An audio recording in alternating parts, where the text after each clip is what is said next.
मार्च महिन्याच्या पहिल्या आठवड्यातच तापमान जे आहे 39च्या वर गेलेलं आहे आणि आपण पाहू शकता की अकोला शहरात दुपारची ही वेळ आहे। रस्ते जे आहेत रहदारी थोडी कमी झालेली आहे, पण पारा जो चढलेला आहे, मोठ्या प्रमाणात इथं तापमान जे आहे तो वाढ होत आहे। आणि नागपूर हवामान विभागाचे वरिष्ठ वैज्ञानिक आहेत प्रवीण कुमार यांनी सांगितलं आहे की 11, 12 आणि 13 मार्चला अकोल्याचा हीट वेव्हचा इशारा त्यांनी देण्यात आलेला आहे आणि हीट वेव्हच्या यामुळे मोठ्या तापमान वाढणार आहे आणि शहरात तापमान सध्या इथं जे आहे 39च्या वर जे गेलेलं आहे आणि पारा 40 पर्यंत पोहोचण्याची शक्यता आहे आणि 11, 12 आणि 13ला हीट वेव्ह राहणार आहे, त्यामुळे तापमानात वाढ होणार आहे। त्यामुळे नागरिकांनी खबरदारी घेण्याचे आवाहन करण्यात आलेलं आहे। घरातून निघताना पाण्याची बॉटल, रुमाल आणि गॉगल सोबत घेऊनच निघावे आणि जर काम नसेल तर घरी थांबा, पण जर अतिशय काम असेल तरच या गोष्टी निघावे।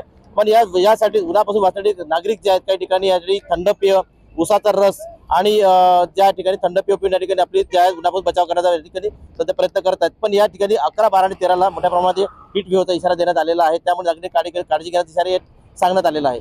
गणेश सोनवणे, टीव्ही मराठी, अकोला।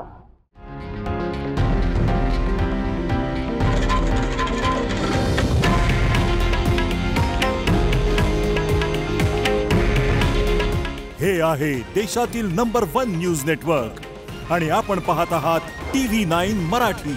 काळजी तुमची, हित महाराष्ट्राचं।